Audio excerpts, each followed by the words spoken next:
Assalamualaikum warahmatullahi wabarakatuh. Bersama saya di Uno IPAS Channel.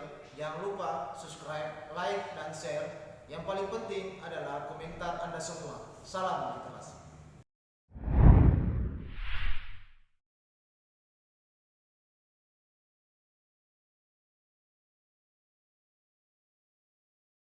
Assalamualaikum warahmatullahi wabarakatuh. Perkenalkan, nama saya Nurul Aufa Asara Safar, kelas 10 MIPA 1 SMA Negeri 1 Kodeoha. Alamat saya Kelurahan Malamala, Kecamatan Kodeoha, Kabupaten Kolaka Utara. Kali ini saya akan menceritakan kisah istri Nabi, yaitu Saudah R.A. Sejarah hidup Saudah binti Sama'ah. Saudah adalah putri dari Sama'ah bin Qais dari suku Quraisy Mekah. Dia berasal dari keturunan Luli, salah satu nenek moyang dari Nabi Muhammad SAW. Ayahnya adalah salah satu orang pertama yang memeluk Islam pada awal diutusnya Nabi SAW. Saudah pertama kali dinikahi oleh sepupunya, yaitu Sakran, dan mereka memiliki seorang putra bernama Abdurrahman. Setelah munculnya dakwah Islam dari Nabi SAW, Saudah memeluk Islam dan disusul oleh suaminya. Kemudian beliau dan suaminya bersama-sama dengan sejumlah mu'alaf berhijrah ke Abisinia karena intensitas penganiayaan dan pelecehan dari orang-orang kafir Mekah yang semakin meningkat. Setelah kemenangan umat Islam di Mekah dan penerimaan Islam oleh orang-orang Mekah, orang-orang yang telah berhijrah dari Abisinia kembali ke Mekah. Dalam perjalanan mereka ke Mekah, suami Saudah meninggal. Ketika beliau tahu bahwa orang-orang Mekah tidak menerima Islam, bahkan meningkatkan penganiayaan terhadap kaum muslimin, ditambah lagi tragedi kehilangan suaminya, beliau menjadi sangat khawatir akan perilaku keluarganya yang masih belum memeluk Islam. Pada saat itu, janda dianggap aib dan berbahaya. Jadi, orang-orang asing dan perempuan yang belum menikah harus mencari bantuan dari suku atau kepala klan agar mereka terbebas dari perilaku buruk orang lain. Usulan lamaran kepada Nabi SAW.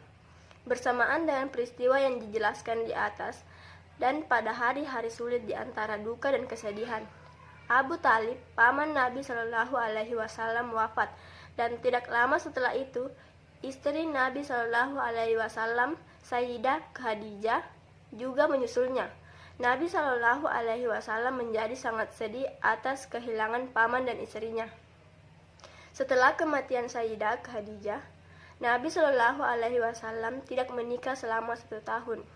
Sahabat Rasulullah SAW khawatir dengan keadaan Nabi dan mereka juga menyadari status Khadijah. Mereka ingin meringankan kesedihan Nabi atas wafat Khadijah. Oleh karena itu, mereka mengirim Kulan bin Hakim, istri Utsman bin Mas'un, kepada Nabi SAW. Kulan adalah salah satu wanita mukmin dan solihah. Setelah pertemuannya dengan Nabi, Kulan mengatakan kepada beliau, "Wahai Rasulullah, aku tahu hilangnya Khadijah membuat Anda sangat berduka." Nabi SAW menjawab, "Ya, dia adalah ibu dari anak-anakku." Kulan kemudian mengatakan, "Mengapa engkau tidak menikah, wahai Rasulullah?" Nabi SAW diam untuk sementara waktu dan air mata mulai mengalir turun dari matanya. Lalu beliau berkata, "Apakah ada seseorang untuk saya setelah Khadijah?" Kulan mendapat kesempatan dan berkata cepat, "Dapatkah saya melamarkan seseorang untuk Anda?"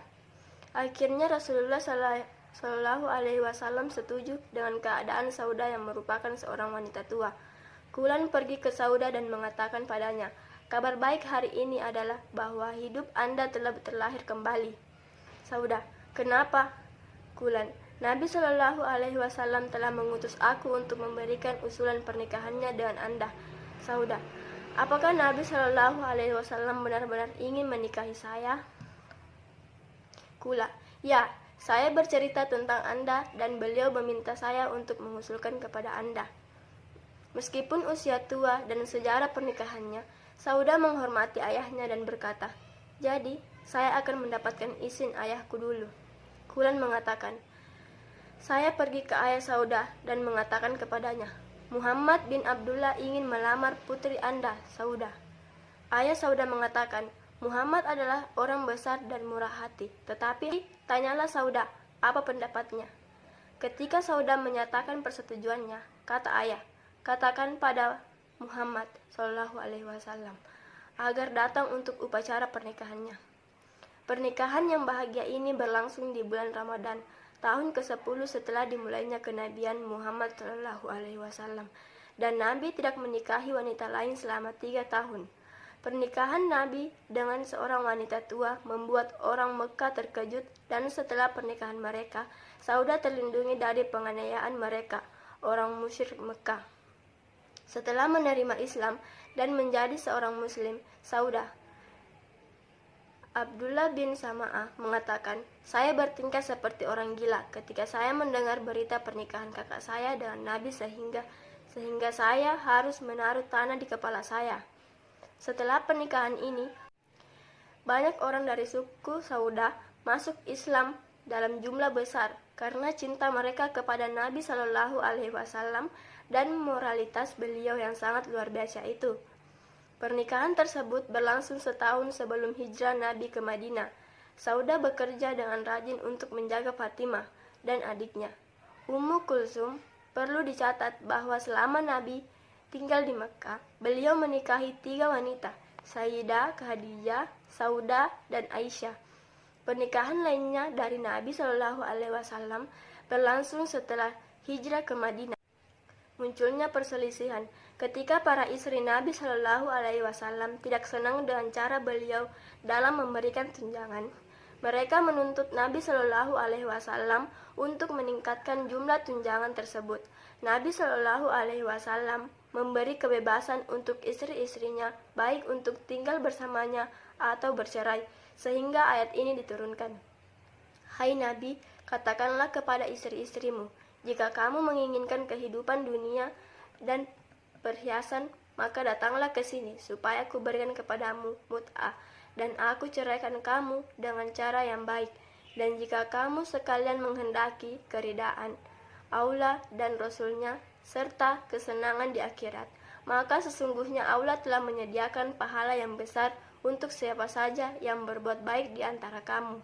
Quran Surah Al-Ahzab ayat 28-29. Setelah mendengar ayat-ayat ini, Sauda cepat pergi ke Nabi Shallallahu Alaihi Wasallam dan mengatakan, "Saya tidaklah menginginkan apa-apa." Aisyah meriwayatkan bahwa Sauda takut Nabi Shallallahu Alaihi Wasallam mungkin akan menceraikannya karena usianya yang telah tua. Sauda sudahlah seperti nenek bagi Aisyah. Beliau sering mengatakan berulang kali, "Saya ingin Allah memilih saya sebagai istri Nabi pada hari kiamat." Beberapa sejarawan telah menulis bahwa ada beberapa perbedaan pendapat terkait Nabi Shallallahu Alaihi Wasallam yang ingin menceraikannya. Sauda mengatakan kepadanya, "Hai Nabi Shallallahu Alaihi Wasallam, saya meminta Anda tidak menceraikan saya, sehingga saya akan berada di antara istri-istri Anda pada hari kiamat." Oleh karena itu, Nabi tidak menceraikannya. Ketaatan Sauda kepada Allah dan Nabi-Nya Shallallahu Alaihi Wasallam. Suyuti menulis bahwa ayat "dan tinggallah di rumah kalian dan janganlah menampakkan diri seperti orang-orang jahiliyah dulu" telah digunakan sebagai alasannya ketika orang bertanya kepadanya mengapa ia tidak pergi haji dan umrah. Beliau mengatakan, "Allah telah memerintahkan saya untuk tidak keluar dari rumah saya dan saya harus tinggal di rumah." Bahkan telah diriwayatkan bahwa beliau tidak pergi keluar dari rumah sampai jenazahnya sendiri yang dibawa keluar dari rumahnya. Wafatnya Sauda.